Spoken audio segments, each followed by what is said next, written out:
Hey folks, welcome back to the. Oh, wait a minute. This hang us. Okay, we're on live now. Welcome back to the Think and Grow Society Hangout and webinar. I'm back from Canada and had a fabulous trip. I'm going to tell you about that a little bit in a minute. And what else do we have going on here? There's just been so much going on. To be honest with you, I think the universe is being a little bit more abundant than I've been prepared for. I guess it's trying to test me in terms of what I can handle.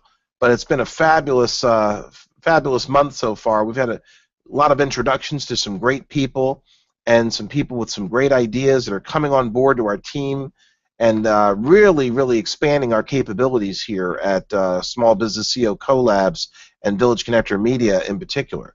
So I've been a little bit busy just kind of getting back into the groove of being back into town after being gone for the week. And I'm telling you, it's just amazing how many different opportunities for us to serve the community are coming our way, and how many people are stepping up to the plate to pitch in and do their part in it. So I've been in my happy zone quite a bit lately. Now, I know we want to get started right away. Let me just check the chat room, make sure that that's working. We got some people. I see Renee. Hello, Renee. Hello, Rob. Good to see you out there. And let me see who else we got. That's it right now. Okay. I wonder if we're losing some folks because of the summer months as being lighter out longer and it being attractive to be outside more than on a webinar, especially knowing that you can watch the replay. But whatever it is, we're going to go ahead and get this lesson under our belt and make sure everyone has the opportunity to move on to the next one. So, with that in mind, tonight's lesson is on self-control. And notice that it comes right after the lesson on enthusiasm. And at the very beginning of the lesson, Dr. Hill talks about being a balanced individual. You must have the right balance of self-control and enthusiasm. Self-control is kind of the governor that balances out your situation with or your level of enthusiasm. So we want to be in a balanced situation so that we're not so enthusiastic about what things that. Hold on just a minute, please. Someone's knocking on the door, and I'm trying to figure out who that is. I am on the webinar. Sorry about that. I'm having to answer the door for someone I had asked to attend, and she comes walking in and says, "I thought you were on the webinar." I said, "I am on the webinar." Anyway, so enthusiasm and self-control both play an important role in our success. And self-control is a principle by which we balance out enthusiasm. Self-control becomes real important because it helps us to deal with external forces that, what's going on around us. In fact, we talked about the fact that Jim Rohn, one of my favorite motivational speakers, used to characterize our lives as being like being in little sailboats where we have the wind blowing around us. And the same wind is blowing on all of us, but what's not important is the blowing of the wind as much as the set of the sail. And personal development is about setting a sail to better thinking and other aspects of our personal development.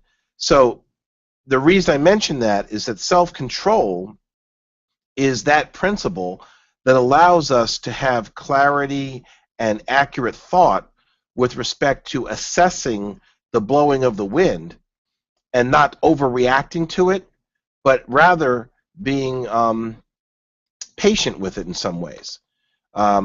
Being aware of it and being able to react to it in a non-emotional way, but in a detached way, in a logical way.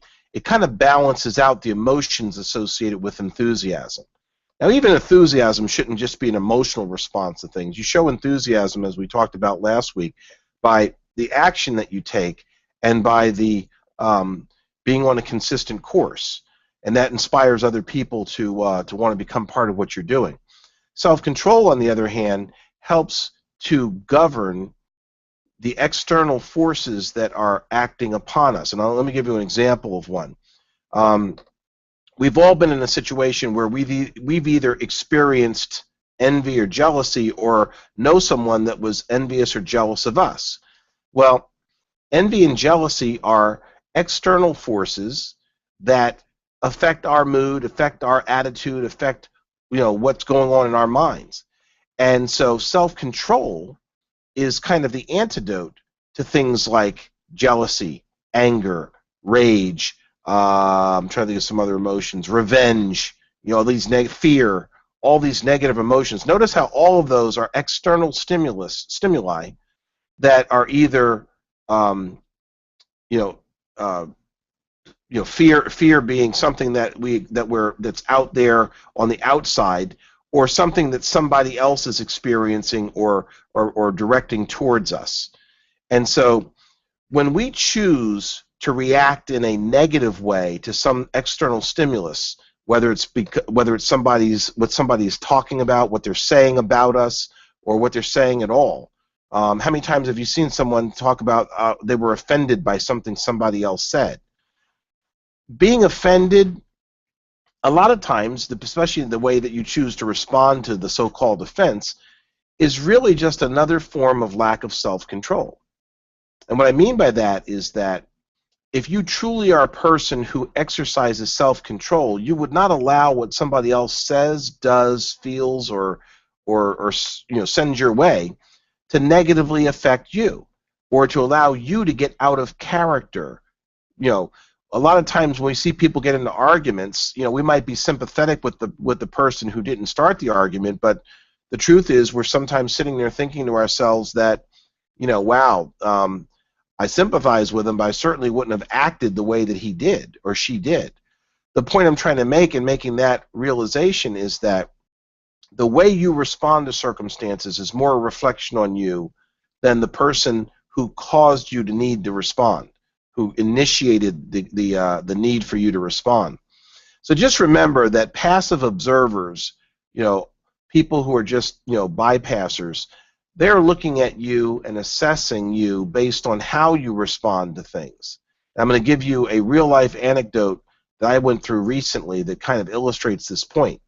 I used to be someone, and I'm not saying I'm perfectly in control of my emotions at all times, but I used to be someone that used to have very much a self-control issue in terms of being able to react when I heard people say things or do things. I used to have a very mercurial personality when it came to disappointment, or people could push my buttons easily. And over the years, as I was digesting this material, I started to realize more and more that every time I allowed somebody to get my goat, so to speak, or to get me outraged over something, I was allowing somebody else to affect how I feel. In other words, I was allowing them to determine what kind of mood I was in. When you become angry, you're basically allowing an external circumstance or somebody else to determine how you feel. And there are people out here who will consciously push your buttons to get a reaction out of you. Sometimes it could be your children. But whoever it is, when you give them the opportunity to affect how you feel, you're basically allowing them to control you. And the more I started to realize that that's what's really at issue. If you allow fear to control you, that's an external force over which you typically have no control, that you're allowing to affect how you feel. It didn't make logical sense to me after I started to really digest it that way and understand that my reaction to fear, my reaction to other people's comments, my reaction to other things that are going on in the world, politics in particular. I used to be outraged over every little thing that politicians were doing and everything. Now I just stay away from them. But my point to you is that I recognized that in allowing myself to become upset, that I was giving other people or other circumstances the ability to control how I felt. And I simply decided to make the choice to reserve how I feel for me. So I'm not saying that I don't have an initial reaction to people or initial reaction to circumstances that might be inappropriate, but I quickly become aware of it, and I bring myself back to balance. I bring myself back to a circumstance where I can be a little more objective, a little bit more mature about my response to things.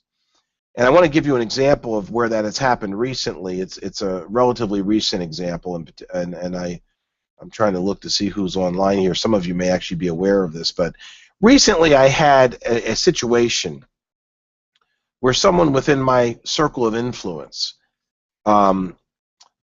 began having disagreements with me with respect to how certain things ought to be done in my business. And they were working with me in the business, so they kind of felt like they should have some say in when we did things, the timing of things and such. And, obviously, I felt differently about the way things ought to be done. And I started to find out from people that we knew in common that this individual was actually looking to undermine my relationship with some of the people that we knew in common. And my initial reaction, he was literally saying, terrible things behind my back about, me and about, his perception of me and all that kind of stuff. And 10 years ago, or even 5 years, maybe 6 years ago, I probably would have reacted in a very, very negative way by calling him out and creating an argument and just, doing some things that would have been perceived as justified. But wow, I'm not used to seeing Glenn like that. And I made the decision, I made a conscious decision to just remain silent about it. And in fact, it got to the point where I actually think that things escalated on that other person's end because they weren't getting a reaction out of me. But here's what happened as a result of that. The people that we knew in common started coming to me and asking me what was wrong with this other individual. Why were they saying these things? And what that did for me is it allowed me to say, well, you know me and you know the other individual that's involved in this situation. I think that you have enough information without me having to say anything one way or the other as to know whether or not what they're saying is accurate or not. Get to know him and his situation and understand what you have a relationship with me. Make a choice for yourself as to whether, who you believe might be, correct on it. And I just kind of remained silent, and almost without exception, every one of the people that we knew in common kind of looked at where that other individual was coming from and where I was coming from, and they determined that, my response to the situation was appropriate, and my response was just to ignore it. Some of them were actually asking, why do you have good things to say about this person, knowing that he says bad things about you? And I had to tell them, I said, listen, my opinion of the other individual on the things that I, was able to say positive things about was not conditioned upon how he felt about me. Now, again, 6 years ago, 10 years ago, I didn't have the maturity to approach things that way. But 6 to 10 years ago, people would have looked at me a lot differently in those circumstances. They would have probably sympathized but judged very differently about my response. I was actually given kudos for that response. People actually felt like, wow, that took a lot of maturity for you to be able to sit there and take all that, because based on what he's saying to me, there's a lot of animosity or a lot of anger on his part, and a lot of untruth in what he's been saying, a lot of inaccuracy in what he's been saying. And I felt, well, that's good that you were able to assess that for yourself without my having to defend myself, because obviously you've come to the conclusion that I would have wanted you to come to without my prompting you to do so. So in a lot of ways, that self-control that I exercised was actually more powerful than any other thing I could have said, done, or responded with. So I encourage you to understand the importance and power of self-control. I'm working even harder to make sure that that's something I continue to develop, because it was such a weak spot for me. A lot of times self-control, the lack of self-control, is often tied to things like a lack of self-esteem. When we don't feel comfortable in our own skin and someone challenges us in some fashion, that's when we feel the need to lash out and protect our egos. But if you're comfortable with who you are and what you're doing, and you know that you're on a righteous path, there's really not a lot someone can say to you that would make you feel the need to lash out in anger. That doesn't mean that you won't get upset with people once in a while. But you will find that you can quickly forgive and put things behind you, and people will notice that that becomes part of your personality. And that will lead people to want to be in your circle of influence more, because people like to be around people that have they're level-headed, they're balanced in their approach with things. It's actually inspiring. Yes, and Renee just put self-control and self-esteem are cousins, exactly. The problem is that people who lack self-esteem usually lack self-control. Think about it. People that seek attention in a negative way, lack of self-esteem. They've got it, like back when I was in high school, I remember I was always the class clown. I was seeking attention in a very negative way. And it was because I was not comfortable in my own skin. I felt the need to validate my feelings about who I wanted to be by how many people were paying attention to me. And unfortunately, I was attracting attention in a very negative way. So even though I was getting their attention, I wasn't doing it in a way that people felt like I was the butt of the joke, not someone they were laughing at me, not laughing with me is the point. So with that in mind, most of us have some room for growth in this area on one level or another. You might not have been a class clown seeking attention inappropriately, but certainly you've had circumstances where you allowed some external force to affect in a negative way your mood, how you felt, whether it's someone directing anger at you or jealousy or some other negative emotion, or you became fearful because of something that was going on in your life. We've all been there, and it's just a matter of becoming aware of when you're experiencing those things and making a conscious choice to have a better response than you did the last time. So the first part of being able to respond better is, of course, being aware that your response was inappropriate or that your response is about to become inappropriate. So we talked earlier in some of the earlier lessons about unconscious incompetence and being able to move to conscious incompetence where we're at least aware that we are lacking in some area. And then you become consciously competent at that thing by being aware of it and focusing on fixing it. So you can't fix something until you know that it needs to be fixed.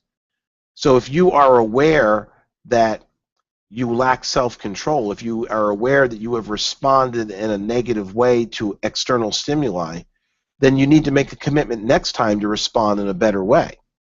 And that is what puts you into a conscious competence mode. I'm working now on becoming unconsciously competent at self-control. And self-control spans, obviously, a lot of different areas. Right now we're talking about this concept of how you respond to people's negativity. But it also applies, as Dr. Hill laid out in this chapter, to something as simple as the habit of saving. A lot of times we have money that passes through our hands as quickly as we get it. That's why so many of us are living paycheck to paycheck. And we've all been there and done that too, for the most part. So self-control also dictates that when you become aware of that, you take steps to fix it. And that's why Dr. Hill taught us about developing the habit of saving, because the lack of ability to save is a self-control issue. We all should be in a position where we can salt a little bit away. So all of these are indications that there is an opportunity for us to experience growth in this context in self-control. Self-control, as I said, is the governor of the other emotion or the other success principle, which is enthusiasm. And it's a very important one because it does determine how people react to you, how people perceive and view you. And since you're looking to attract the right people into your life, people that you can grow with, so to speak. Remember, my favorite quote is, surround yourself with people who enhance you spiritually, emotionally, intellectually, and professionally. The people who will be attracted to you, who will do one of those things for you, enhance you spiritually, emotionally, intellectually, or professionally, are people who are looking at you as being a person of value. And the way you show value is to respond appropriately, to exercise self-control. I hope that that's been helpful. I find that this is a lesson that a lot of people want to gloss over because no one wants to think of themselves as being deficient in some way. No one wants to think of themselves as having a self-esteem issue. So having a self-esteem issue is just like anything else. It's not a psychiatric disorder unless you allow it to become one. A self-esteem issue simply means that you haven't found your value. You haven't figured out that you have a value and you have value to offer to others, and that there's no need for you to act in a way that unnecessary or that inappropriate calls attention to yourself. So we see that all the time at networking and business events, where there's always someone in the room that's louder than everybody else, and there's always someone in the room that's seeking, as I said, to call attention to themselves in a way that people feel uncomfortable with. There's a skit that I think I may have mentioned to you that's on YouTube called The Me Monster. There's a comedian by the name of Brian Regan, R-E-G-A-N. You might want to go watch this. Brian Regan does a skit called The Dinner Party. And in that skit, he talks about someone that's at a dinner party that is acting inappropriately. They've got a self-esteem issue because they're seeking to, one-up everyone in the room on everything. They're always seeking to be the center of attention on everything. And so the point that I'm trying to make is that you don't want to be that person. They may laugh with you while you're at the event, but they're laughing at you when you're not around. And that doesn't really bode well for helping you to attract the right people that you can influence in a positive way, to do all the things that you want to do, cooperating with you towards your definite chief aim. If you want to attract quality people, you've got to act in a quality way. So with that in mind, I want to encourage you, if you get a chance, go out to YouTube and try to find that video. If you don't find it, email me at Glenn, Glenn, at GlennGarnes, GARNES.com, and I'll see if I can grab a link to it and send it out. But if you go on to YouTube, Brian Regan, R-E-G-A-N, Brian Regan, look up The Dinner Party and watch it. It's a very entertaining skit, but it hits home very, very well, and the message in it is very, very salient, even though it's very funny. But again, you do not want to be that person in the room. A little self-control will help you be the kind of person that brightens the room when you walk in instead of dimming it. Now, as I think I told you, we're into, I had to look for the book. We're into the second volume here. We just went through lesson 8. It's actually lesson 8 in here. We're on lesson 10 for our own purposes, but we're lesson 8 in the Law of Success in 16 lessons, which means that we are halfway through our journey through the core curriculum, or at least the Law of Success in 16 lessons. And Micheline Murray, our community ambassador for Abundant Society that's located in the UK, asked me to put together a list of the other lessons. And when I sat down to do that, I realized that it's so simple that I'm not going to do a list and mail it to you. But we have the other lessons that are in here, which are the remaining 7 lessons after today. The next one is one of my favorites, and you'll find that you'll find that this is probably one that you'll gravitate towards in a big way. It's one that a lot of people don't understand. It's called Doing More Than Paid For. And we're going to spend quite a bit of time on that one. It's a habit, a habit of doing more than paid for.